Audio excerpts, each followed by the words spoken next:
All right, good evening, ladies and gentlemen. Welcome to our town council meeting. Before we begin, some of us are wearing our favorite hockey jerseys for the Alberta teams that are playing in the playoffs. Thought it was really important tonight to show our support, especially for the Oilers fans here tonight, because by this time next week, they're likely out of the playoffs. So we wouldn't have the chance to. I don't know if that's appropriate. How is Dallas doing? We'll see at 8 o'clock tonight.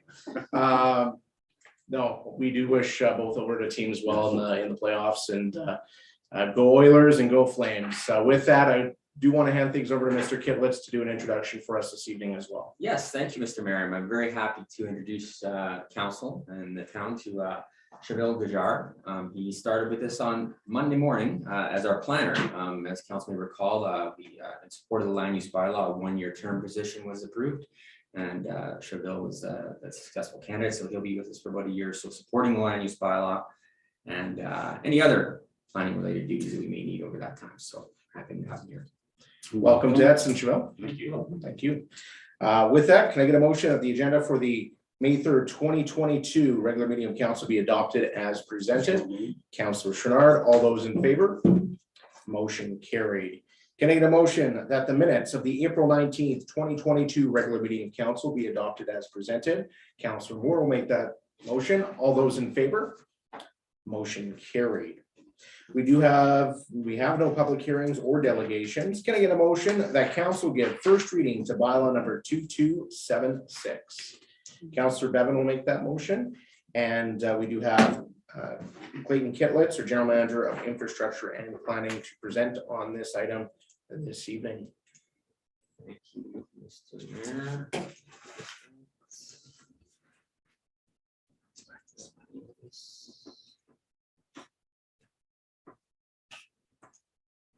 Okay. All right. So yeah, this is a short presentation, Mr. Mayor, to introduce for first reading an amending bylaw to the Edson Intermunicipal Development Plan, bylaw 200. The IDP is in place and has the purposes as follows. The Interim Development Plan updates the 2007 Edson Fringe IDP by providing a framework for long-term growth and development of the lands located within Edson Fringe plan area.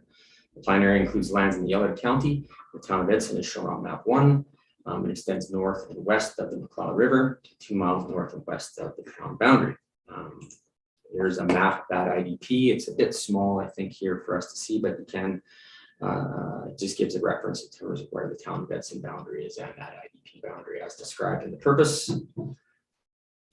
The reason for the amendment that council is considering for first reading is Yellowhead County adopted their land use bylaw in September of 2001. This bylaw, among other things, introduces a handful of new redefined land uses. The existing IDP includes references to those land uses that were found in their previous land use bylaw. Therefore, there's some inconsistencies with how those two bylaws interrelate. So the proposed amendments really don't change the intent of the IDP policy or framework in any way. It's basically just changing the references to those now no longer existing land uses that were in the old land use bylaw. Be considered a housekeeping type edit. And council should be aware that Yellowhead County Council passed a similar bylaw and gave it approval on April 12th of 2022. Should council support first reading of this bylaw?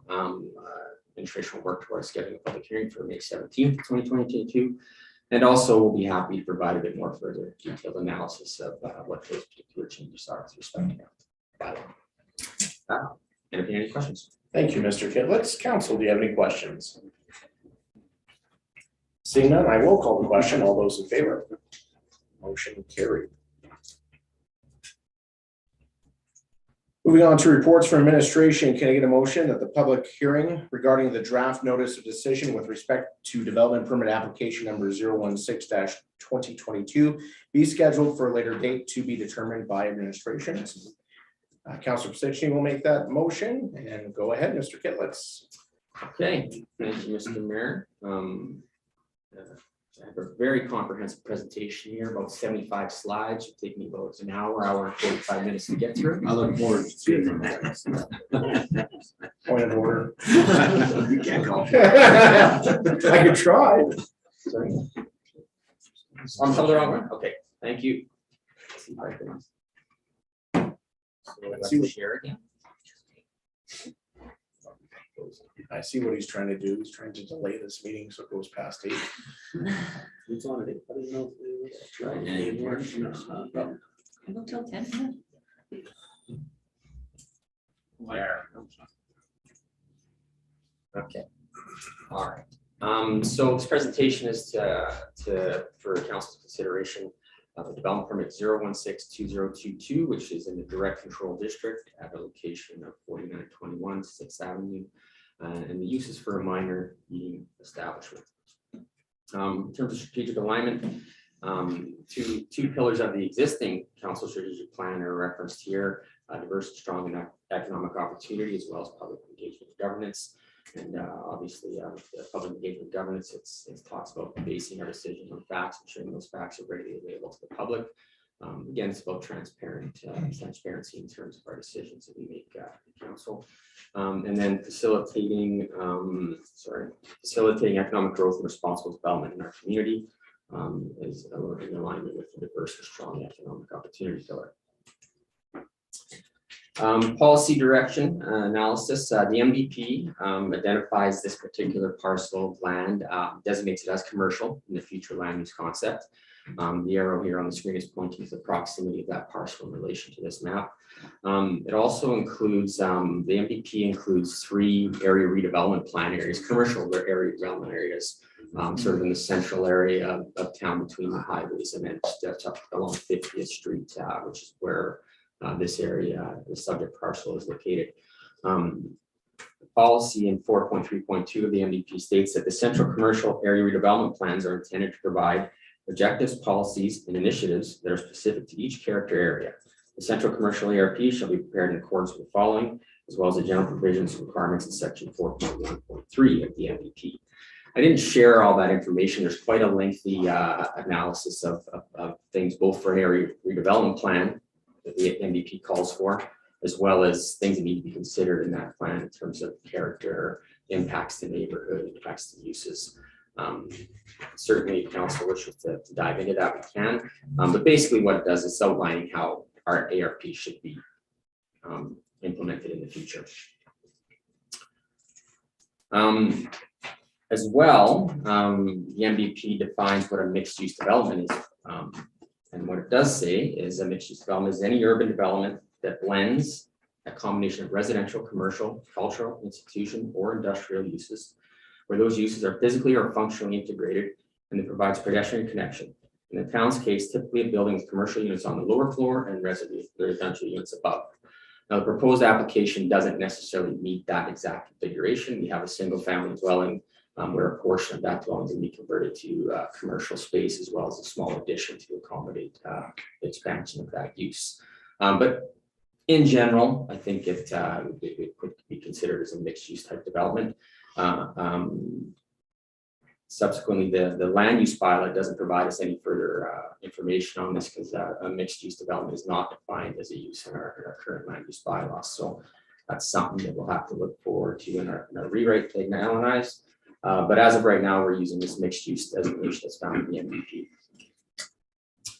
MVP. So going to the land use bylaw, as mentioned, it's a direct control district. Just for reference on this particular graphic, the parcel highlighted in yellow is the subject property. The red parcels are direct control zoning. The tan is commercial. The purple is community services, I think, sort of like an institutional use. And then the mint or cyan colored are R1B residential. So council, as council is aware, council is a decision authority on direct control districts. Records indicate that the subject parcels that you see here were rezoned to direct control back in 1992. I think it's sort of when this initial bylaw was adopted by council. In terms of existing land uses, there are residential land uses, commercial and institutional in the immediate area of the subject property. And as council is also aware, there is no appeal of a decision of council on a direct control development permit. Again, the proposed use includes an addition to the front and also some renovations inside the single family dwelling. It proposed to operate a small restaurant or eating establishment. Land use bylaw defines a minor eating and drinking establishment as a development where prepared food and beverages are offered for sale to the public for the consumptions within the premises of a parcel. The use classes include neighborhood pubs, licensed restaurants, cafes, delicatessens, tea rooms, lunchrooms, refreshment stands, takeout restaurants, and catering services. This use class does not include drive-in food services or major eating and drinking establishments. And based on our analysis, this does qualify as a minor eating and drinking establishment. Just for some context of the property, it's again a single family dwelling is pictured here.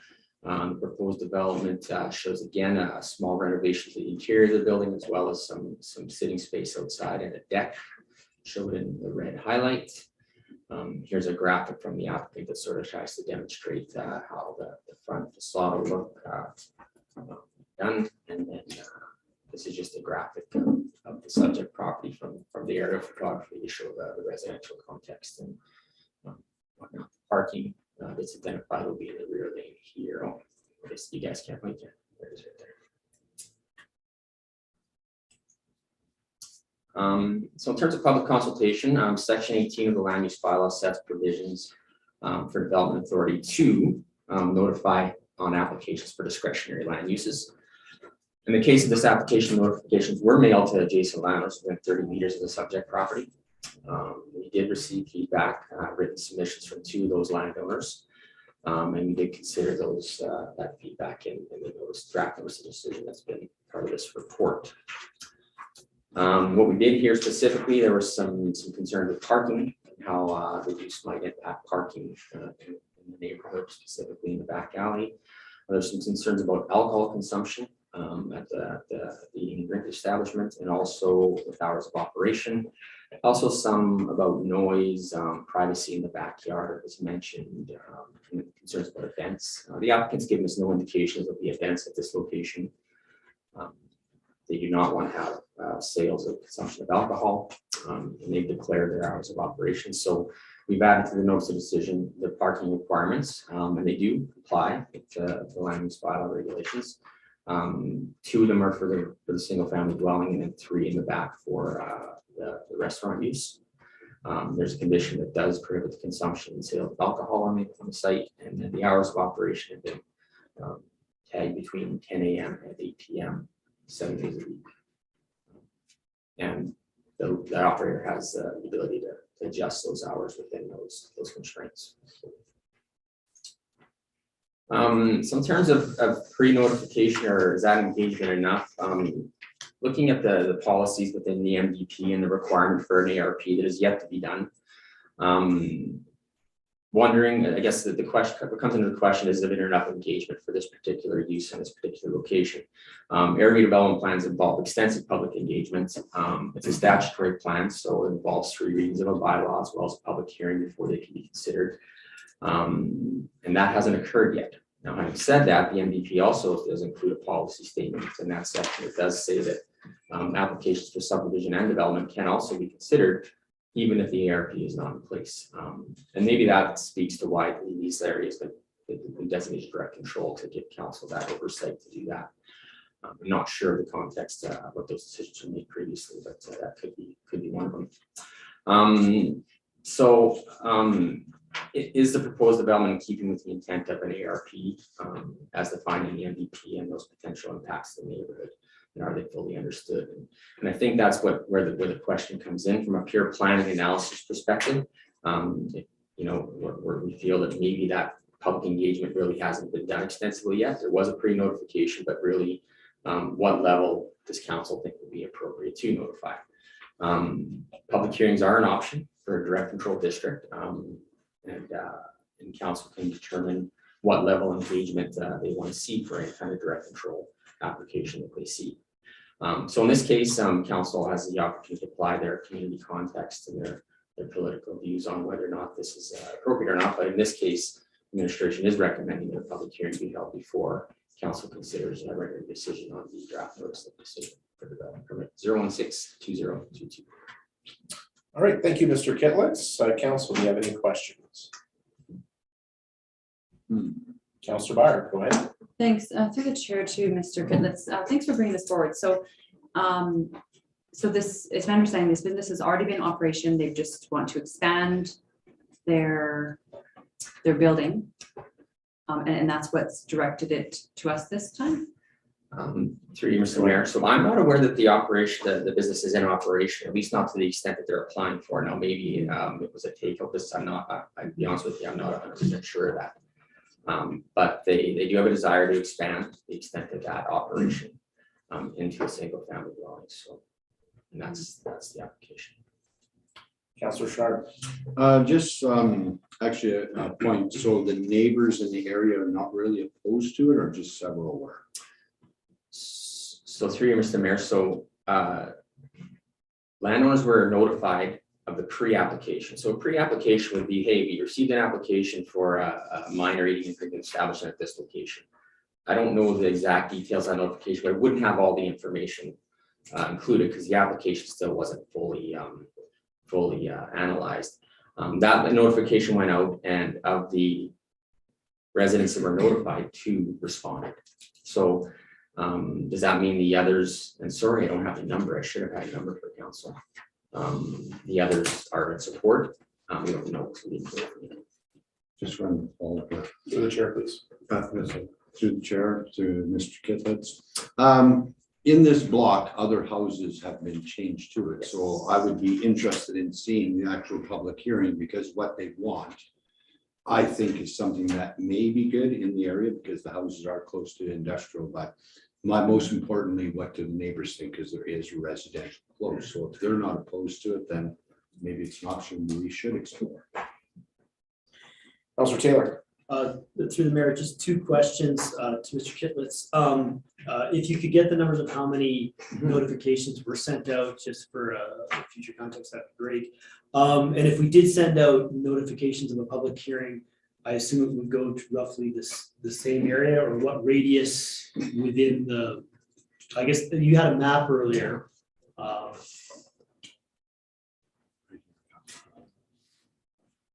There, yeah. What radius we would look at in terms of notification. So 30, I'm just trying to get an example of what 30 meters would look like. It would probably be somewhere like this, more give or take, but I will get those numbers for sure of who was notified and responses from. But sorry, and so the other question was a public hearing. So the other thing that some bylaws have in them with respect to direct control districts is it's at the discretion of council, considering the context of the development, what kind of notification they want. They can just have a letter, they can have a public hearing, they can open open house. I mean, it's up to the discretion of council, depending on the context. So really, we'd be looking for direction from council on how big they wanted us to notify in terms of this public hearing. One follow-up. Yeah, through the mayor, in terms of that, if council did agree to go through in the public hearing, you know, I would look at certainly the block radius, as well as social media and newspaper advertising. I think would be appropriate if council wishes to go ahead with the public hearing. Councillor Byer. Thanks. Through the chair to administration and council. I would definitely be in favor of a public hearing. I think that this is something we haven't received any feedback on the residents from, and nor have we had an opportunity. And also, given that this is not something that can go to an appeal board, it does give the public an opportunity to have any comments that they wish to have on it. And regarding, you have a comment there in the background that if this area is designated for future commercial land use, I would be also in favor of having an area redevelopment plan looked at in the future after this is dealt with. Not prior, I understand that would be lengthy, but I think that given the amount of direct control properties there are there, if we wanted to magically adjust it, then we need to have some feedback and also some guidelines on how what that might look like. So I think heading in that direction would be advisable as well. All right, thank you. Council, Councilor Moore. To the mayor, to Mr. Kidlitz. In the past, how many times have you been requested something like this? For you, Mr. Knight, in terms of a direct control application to council or? Well, something, development such as this in a direct control. Oh, geez, that's a great question. It's been a lot of years of doing this. So I mean, I think if I could, like, direct controls, but unregulated direct control, typically you don't see as many of them in a particular zoning context, I guess, because typically they're for very special instances, where a piece of land is maybe it's in an odd spot, it's an odd shape, the context is just not typical. And that's what a direct control is really for, so that council can consider anything. Like really an open direct control, someone can come in with a proposal for a Ferris wheel there. Like that's how extreme it could be. But then council has that opportunity to analyze that against all kinds of different things and determine whether that's suitable or not. So I really don't have a number, Councilor Moore. It's but this isn't abnormal, I guess is what I would say. Council, any other questions, comments, or concerns? For myself, I think that a public hearing is necessary. I think that the public needs to have the opportunity to at least have the chance to voice their concerns if they have any. They may not like the decision, but they certainly need to be aware of it. And I think using the existing footprint of that notification will be fine by me, as well as any other public advertising. So I'm not certain, and clarify for me, Mr. Kitlitz, if we do have a public hearing on a different piece of property that is not direct control, there isn't any direct notification, or is there on, say, a residential development or a commercial development? Yeah, so again, Mr. Mayor, I think just specific to direct control permits. No, outside is of it? outside of direct Right, control. so I was interested to find that we have it's in, I think it's either in the zoning bylaw or it's a policy, I think it's zoning bylaw. That's the provisions put in there that we don't actually send letters of notification. It's just in the paper and our website. It's a bit odd. I know we're allowed to do that. The Municipal Government Act does provide us the ability to change those notification provisions, but I'm of the opinion that a notification, like a letter sent out, is probably the most appropriate. So that's something we'll be revisiting the land use bylaw rewrite to see if what's most appropriate or some options for that. But at present, it's a web page notification in the paper. Yeah, and I would agree with that, Mr. Kitlitz. I think that's some of our challenges when we have done other types of approvals that immediate landowners that are adjacent did not receive any notification. So I'm looking forward to those changes, hopefully in the land use bylaw. So with that, I will call the question. All those in favor? Motion carried. Can I get a motion that council proclaim the week of May 9th to 13th, 2022 as Economic Development Week in the town of Edson? Councillor Taylor will make that motion. And we will have a presentation by Kundi, our Economic Development Officer. Welcome. Thank you. Good evening.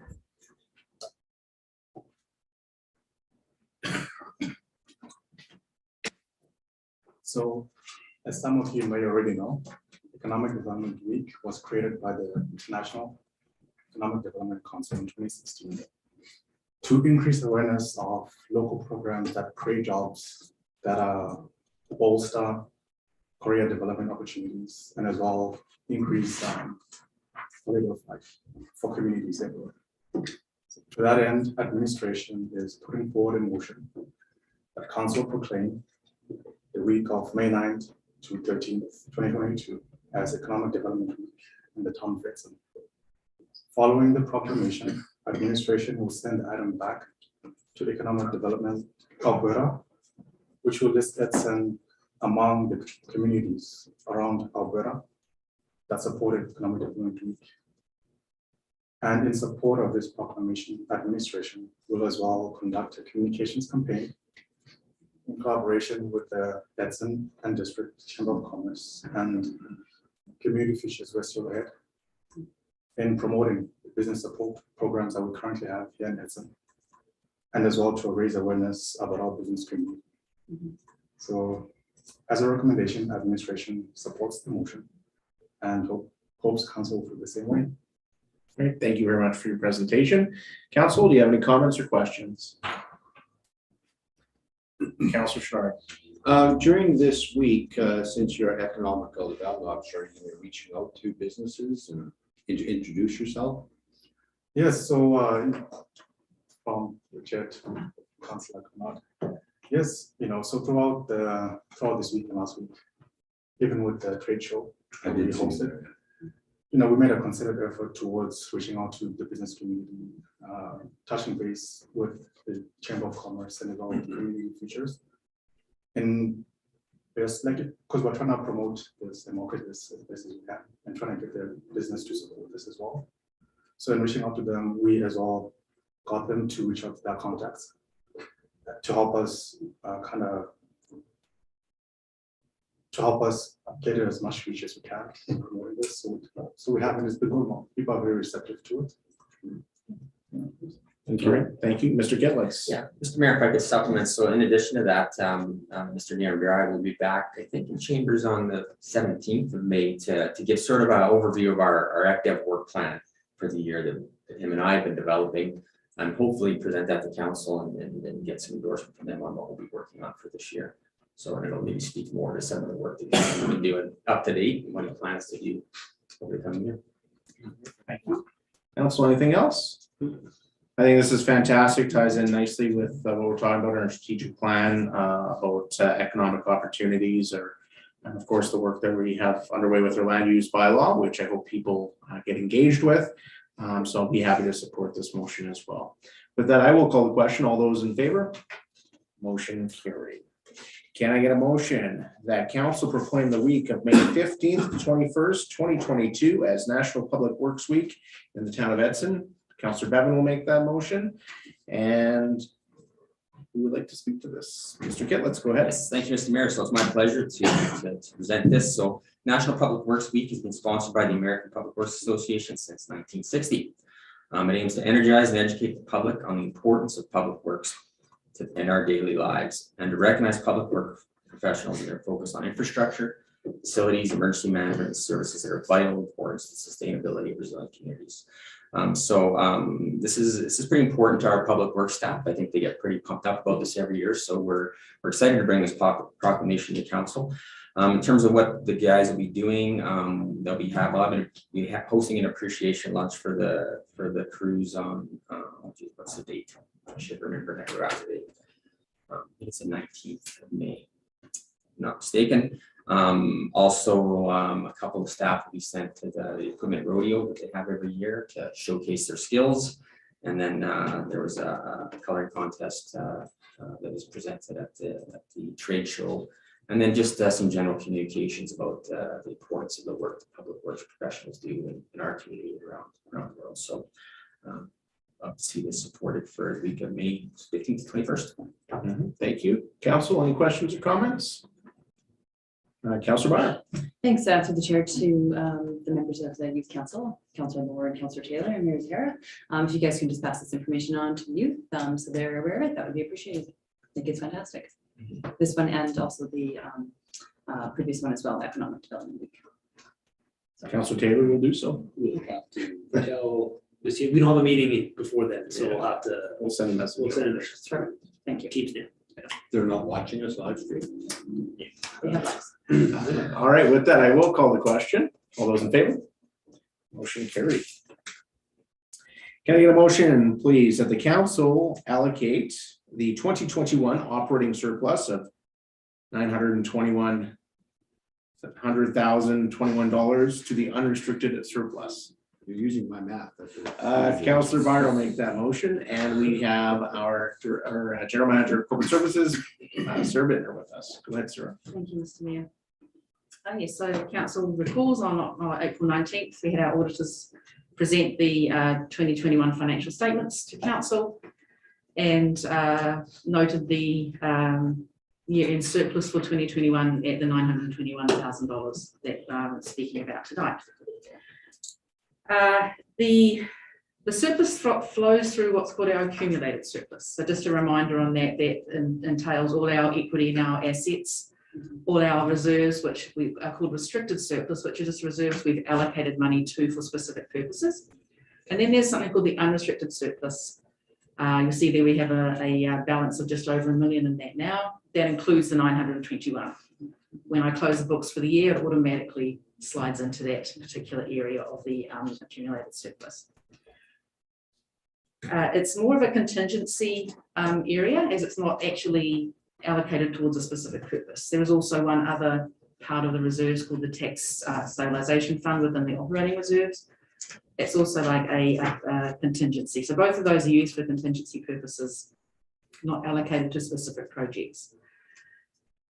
And in the past, we've deemed that appropriate to places to allocate operating surpluses historically, just talking historically. Council also asked at that meeting if we could let you know what made up sort of the majority of that surplus. There's always a little ebb and flow between different areas, but we've narrowed it down to these 4 areas here, making up the majority of that.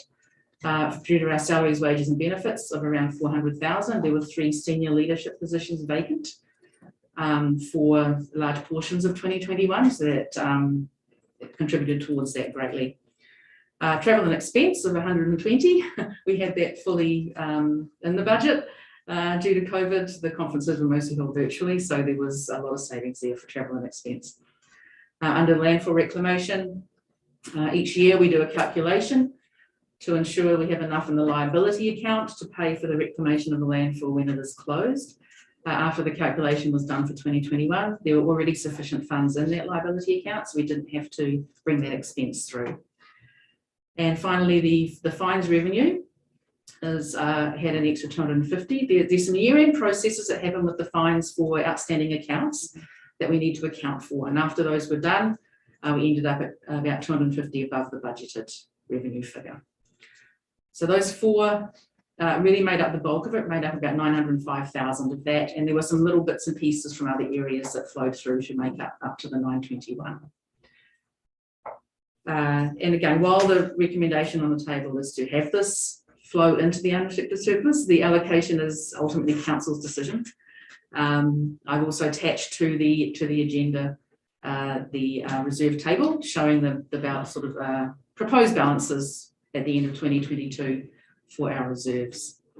And on the matter of reserves, we are working on a reserve policy that's going to be brought to council later in the year.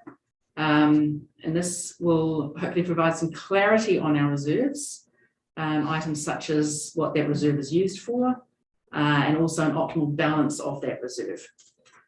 So at that time, there'll be an opportunity, obviously, to relook at our reserves and reallocate as we see fit.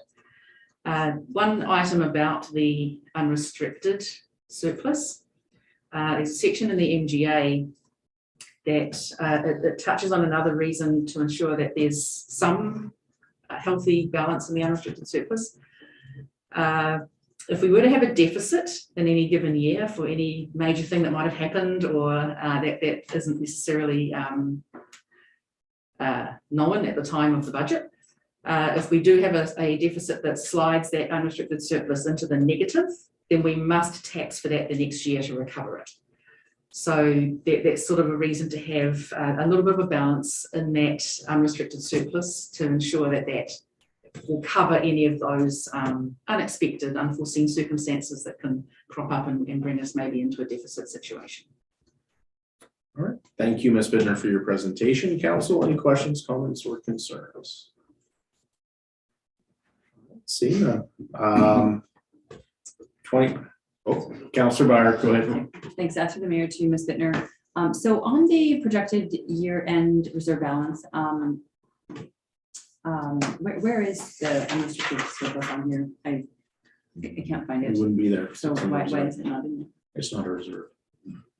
But it's like an account. So through the chair to Councillor Byer, it's part of, like I mentioned, the accumulated surplus is those 3 areas. One is the assets. The second is these reserves, which are called restricted surplus, because we've allocated certain amounts to specific purposes. The unrestricted is an amount that's not allocated to a specific purpose. So it's not showing in the reserves. It's not an actual reserve. It's just part of our surplus. I know it's a little confusing, but it's just monies that Like we had the surplus this year, we had not budgeted for that. Therefore, we hadn't budgeted reserve transfers for that money. So now it just sits within our accumulated surplus as an amount that came from the surplus of the operations of that year or previous years. And it's at council's discretion if they wish to move them into some of these reserves. Okay. Yeah. All right, thank you. Council, anything else? 2021 was a difficult year, and we, as you noted, Ms. Bittner, a lot of this had to do with staffing challenges that we faced last year. And, you know, I think that having an unrestricted surplus is always a good thing. This is a little bit larger than I think what we're normally used to, but we'll be able to utilize those funds for some of those unforeseeable circumstances, as we know that last year we were hit with $1 million sewer pipes. So those are the things that we have to always think about. So with that, I will call the question. All those in favor? Motion carried. We have no information items, no sundry items, council committee reports. We're going back to April the 20th, and we will start with Councillor Byer. Okay, thank you. So on April 26th, I attended the Living Waters Board Trustees meeting. Had a good meeting with them. They wanted to update us on a few things that they're going forward with. So the Edson student levels are stable. They have a priority to modernize and refresh their schools. So Banning is kind of their #1 project right now, and they're going to remove some modules and make some changes there, and it should improve their utilization rates. So that looks better to get a renovation with the government. It's an odd way of going about it, but I guess that's the way you got to go. They've got psychologists in all their schools. So something that they you know, are looking for kind of our support or assistance with is that they continue to lobby the government to pay for the extra supports that they're offering to students. So you know, they brought in a lot of specialty people into their school, which would maybe fall under the jurisdiction of AHS, but AHS doesn't provide those services. So now, you know, they've had to allocate resources that way. So, you know, just in our lobbying efforts with everything else, to keep that in mind that they're also needing that support. Kids with speech issues often don't get that support from HS, so the school's gonna have to manage it, which is a bit challenging, with no additional funding provided for that either. So, yeah, so that was kind of the basis of the conversation there.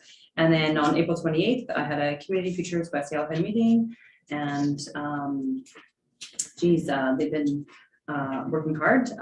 Our Town of Edson loans that we started 2 years ago, they're starting to take off now.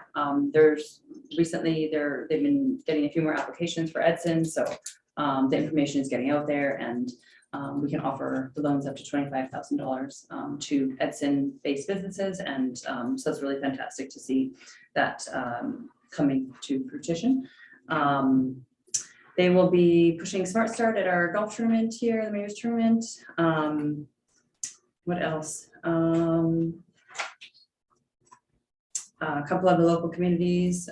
Hinton has a portion of their golf course sold to a private hospitality provider that's going to do a teaching hotel. So it's kind of interesting concept there. Jasper's doing paid parking again and expanded their patio seating.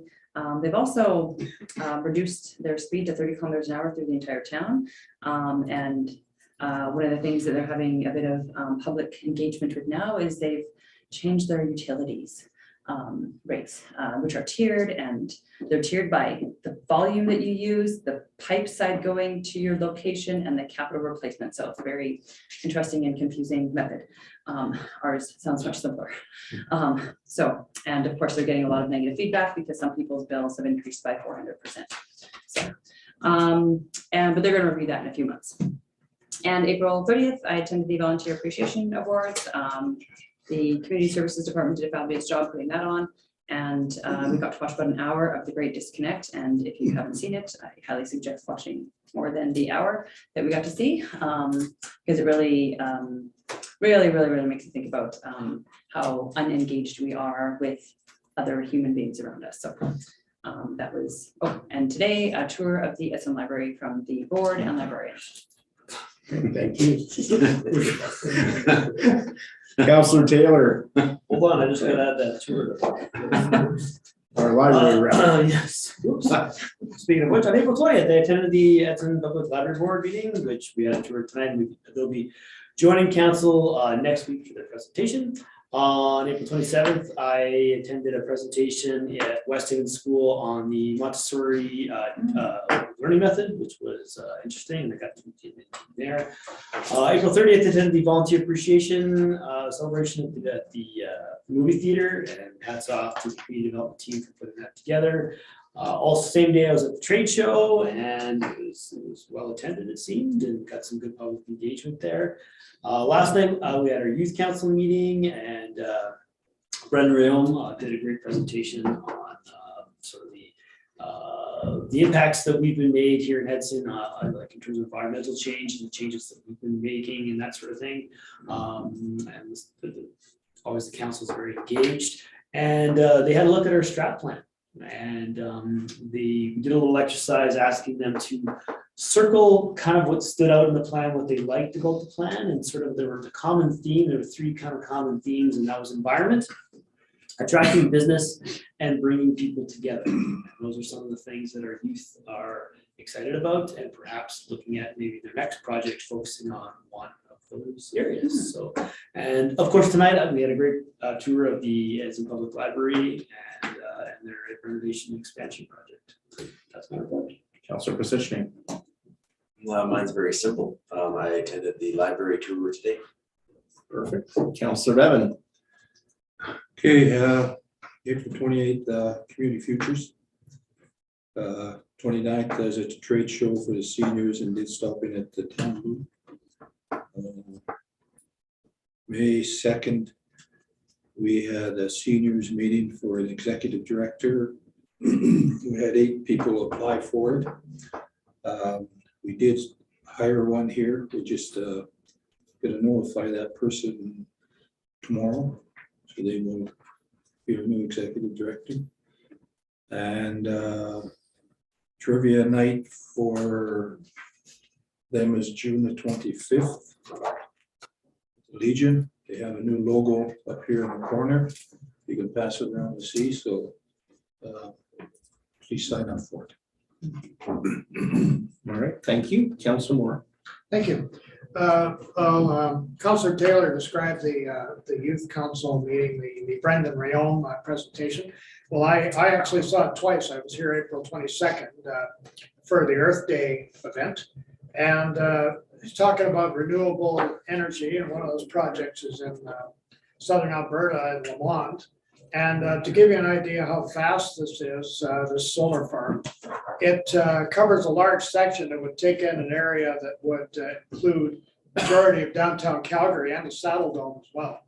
So you have an idea how large that is, and that's going to be eventually feed into the grid. Maybe it'll lower electricity costs, who knows?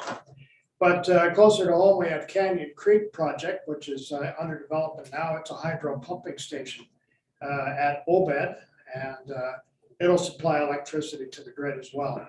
And in Edson, let's hear it for us. We're the leaders in organics recycling. 57% in both 2019 and 2021.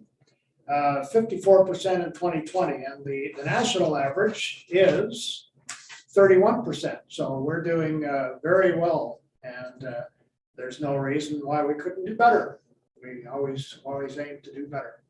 And so I was at that meeting, and it was very interesting.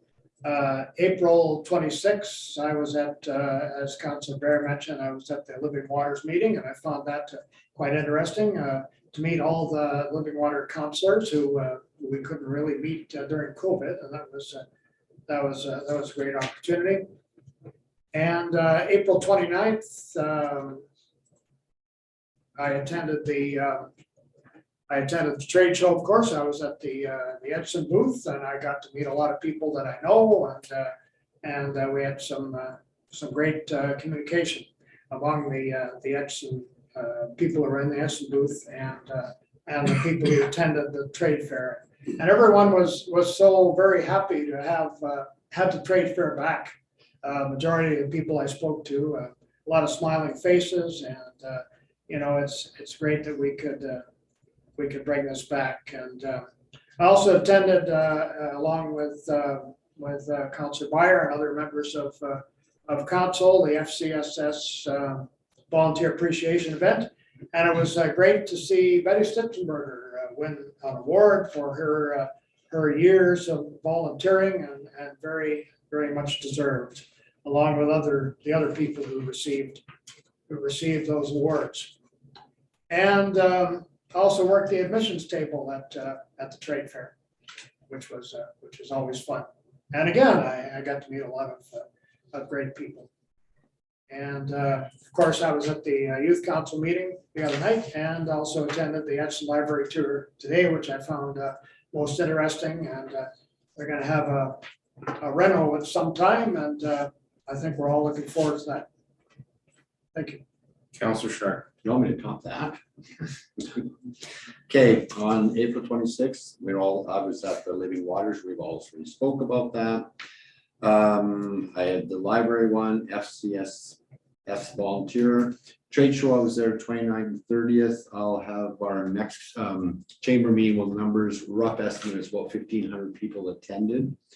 So they did not sell out both arenas, so they moved it into one. A lot of it was discussion around, so I used a prime example, why is there no car dealerships and other places there? The answer was simple, there's no use showing you a vehicle we can't sell. But I would agree with the other ones that were there. It was very well attended. Most people were just sort of ecstatic that they could actually be out and about. So after the next council meeting or next chamber meeting, I'll have more reports on the trade show. That's it for my report.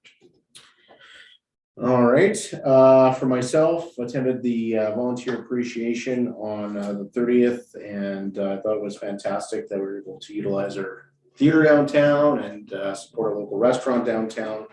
It was a really good event, and recognizing some fantastic volunteers in our community.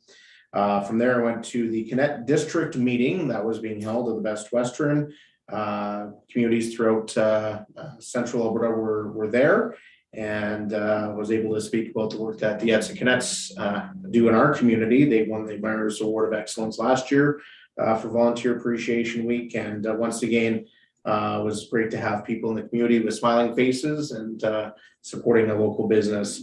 I went to the trade show following that, and it was great to see a lot of people out and about and engaging on our land use bylaw consultation as well. And I'd like to thank the staff who spent their weekend there as well, engaging with the public.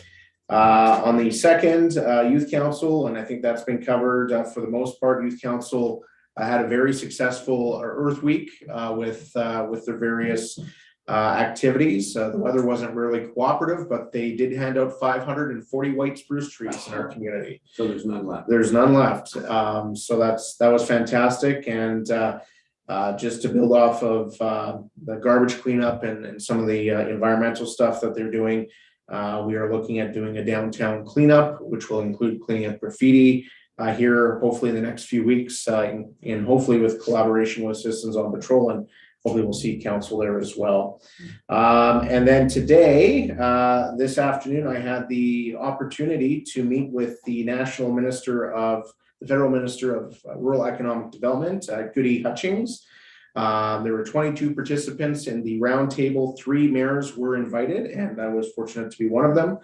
And we were talking about opportunities and challenges in rural Alberta, and some very common themes, whether you were from Hornpain, Ontario, or Aqualit, planning, infrastructure, labor challenges, all were front and center. Rural broadband, of course, as well. And the minister spoke about how happy she was here to hear us talking about land use and seeing what we can do to plan for the future. So it was really a great opportunity to collaborate, and spoke about the importance of the federal gas tax fund, which I forget what it's called now. Do you remember what the name is? I wish I could tell you, Mr. Sorry.